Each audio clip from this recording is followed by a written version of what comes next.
Hey guys, welcome back to Rossoneri TV. Joe here for a fan reaction with Matt from the AC Milan Bros after the 3-1 loss due to the hands of Juventus at the Juventus Stadium. Very disappointing match once again.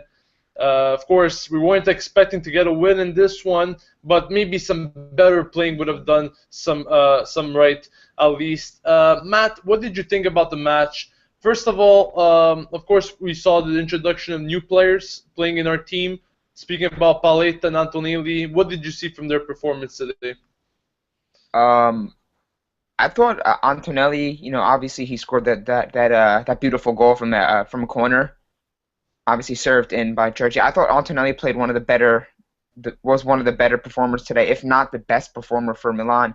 Maybe perhaps aside from Diego Lopez, who if despite giving up 3 goals, if it wasn't for him in the net, it could have been a lot worse. Um, all in all, though, I didn't think Paletta played that bad. My only concern with it, I don't know if you can maybe primarily place the blame on um, on the actual defense, but on the controversial the first Tevez goal, the line was playing extremely too high. I mean, they were kind of being a little bit too aggressive, which kind of let them become vulnerable, and there was a lot of space in behind them.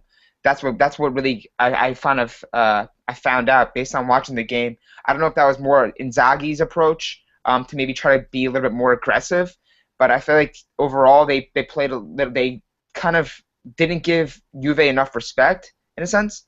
All in all, though, I don't think, aside from, of course, the SCN Montari being the most recognizable players to blame here, I didn't think Antonelli and Paletta played that bad. Again, it was, of course, though, when the result's not there, I'm not going to sit here and give great praise to individual performances, but it has to come as a unit. Yeah, and speaking about individual performances and as a unit, I think at times Milan's currently lacking that.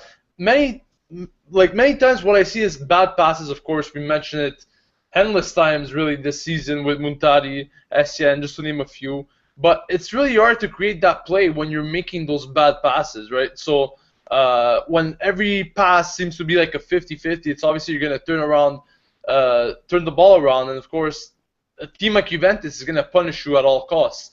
Do you think that Milan could have changed something in the way they played in terms of the midfield? I mean, Inzaghi, once again, keeping Essien and Muntari for the full 90 minutes is actually absolutely diabolical, really, just to mention. What do you think about that?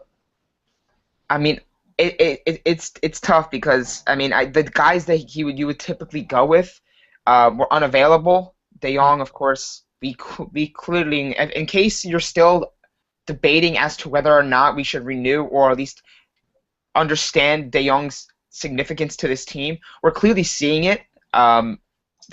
Just let the record show that he's our best midfielder Hmm. clearly, and he's more important than I think people are giving him credit for.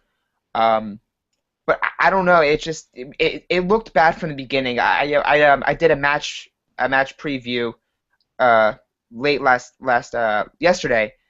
Sorry, and you can just based on looking at the actual midfields, you can kind of it's like night and day. You don't have to even be a diehard fan of the game to understand the fact that the talent level is just not even comparable at that point. When you have guys like Marquisio, Vidal, Pirlo, and Pogba, who are far and wide the best midfield unit in Serie A, Hmm. versus what we got going on in Poli, Essien, and Montari. No offense to those guys, but it's not even close. No, you can't even compare it. You can't compare it. And when you see that, given the fact that we don't have any type of the creativity in the midfield, we have just guys who are kind of more the safe type of players, short passes, pass it back, kind of just fill the role, so to speak.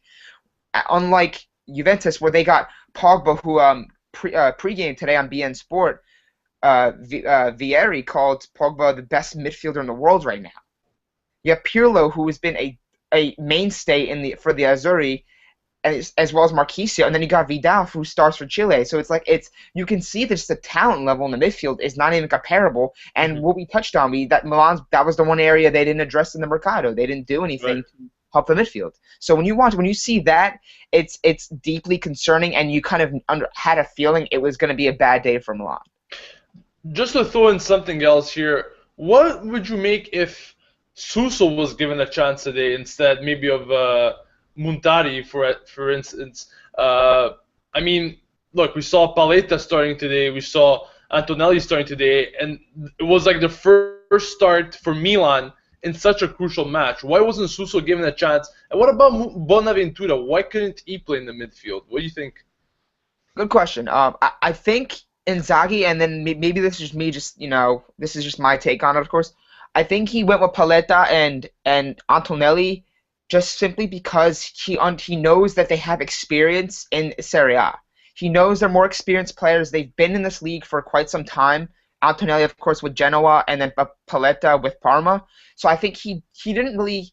It really wasn't so much of a difficult decision to make to say, well, Paletta and Antonelli, they've played in these games before against a team like Juventus, so they're probably going to be more aware of how they're going to play, as opposed to a guy like maybe Suso.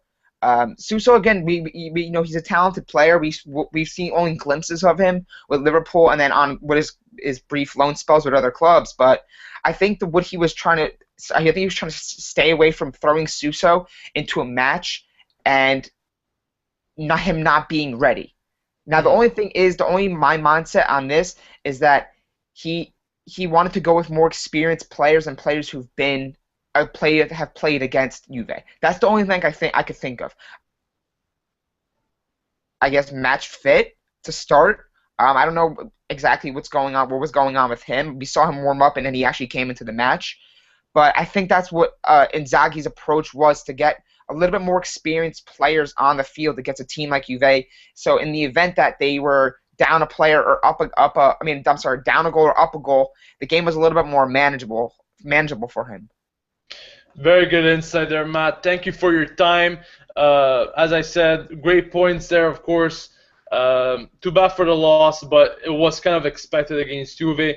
Guys, don't forget to follow him on Twitter at AC Milan Bros. Great insight and much more regarding AC Milan. Thank you, Matt, once again. This has been Gio from Rossoneri TV signing off. And as usual, Forza Milan.